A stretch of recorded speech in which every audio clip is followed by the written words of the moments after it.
आज का प्रेरक प्रसंग है असली शांति। एक राजा था जिसे चित्रकला में बहुत प्रेम था। एक बार उसने घोषणा की कि जो कोई भी चित्रकार उसे एक ऐसा चित्र बना कर देगा जो शांति को दर्शाता हो और वह उसे मुंह मांगा पुरस्कार देगा।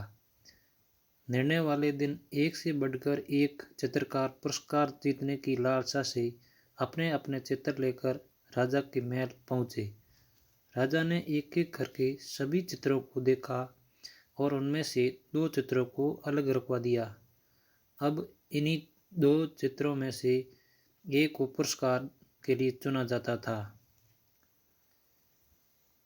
पहला चित्र एक अति सुंदर शांत झील का था। उस झील का पानी इतना स्वच्छ था कि उसके अंदर की सतह तक दिखाई दे रही थी और उसके आसपास विद्यमान हिमखंडों की छवि उस पर ऐसे उभरी रही थी मानो कोई दर्पण रखा हो। ऊपर की ओर नीला आसमान था जिसमें रुई के गोलों के समान सफ़ेद बादल तैर रहे थे।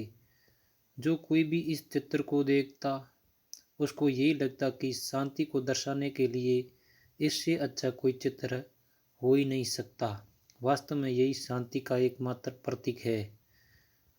दूसरे चित्र में भी पहाड़ थे, परंतु वे बिल्कुल सूखे बेजान वीरान थे और इन पहाड़ों के ऊपर घने गरजते बादल थे जिनमें बिजलियां चमक रही थी। घनघोर वर्षा होने से नदी उफान पर थी। तेज हवाओं से पेड़ हिल रहे थे और पहाड़ के एक ओर स्थित झरने के रौद्र रूप धारण कर रखा था। जो कोई भी इस चित्र को देखता यही सोचता कि भला इसका शांति से क्या लेना देना, इसमें तो बस अशांति ही अशांति है। सभी आश्वस्त थे कि पहले चित्र बनाने वाले चित्रकार को ही पुरस्कार मिलेगा।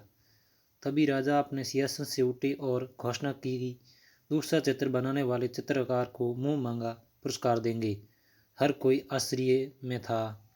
पहले चित्रकार से रहा नहीं गया। वह बोला, लेकिन महाराज, उस चित्र में ऐसा क्या है जो आपने उस पुरस्कार देने का फैसला किया, जबकि हर कोई यही कह रहा था कि मेरा चित्र ही शांति को दर्शाने के लिए सर्वश्रेष्ठ है।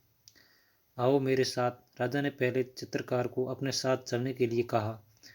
दूसरे चित्र के समक्ष पहुंचा कर राजा बोले, झरने के बाईं ओर हवा से एक और झुके इस वृक्ष को देखो। उसकी डाली पर बने उस घोंसले को देखो। देखो कैसे एक चिड़िया अपनी कोमलता से इतने शांत भाव और प्रेम पूर्वक अपने बच्चों को भोजन करा रही है।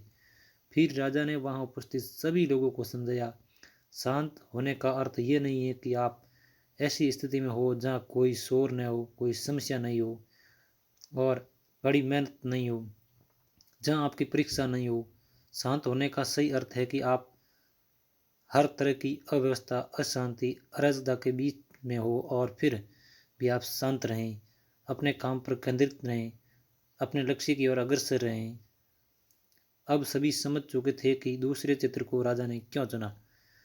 तो इस प्रसंग से हमें ये शिक्षा मिलती है मित्रों कि हर कोई अपने जीवन में शांति चाहता है, परंतु प्राय हम शांति को कोई बाहरी वस्तु समझ लेते हैं और इसे दुरुस्त स्थलों में ढूंढते हैं, जबकि शांति पूरी तरह से हमारे मन के भीतरी चेतना है। और सत्य यही है कि सभी सुख, दर्दों, कष्टों और कठिनाइयों के बीच भी शांत रहना वास्तव में शांति है।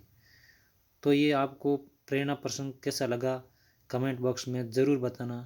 अगर अच्छा लगा तो प्लीज़ वीडियो को लाइक और सब्सक्राइब ज़रूर करें। धन्यवाद।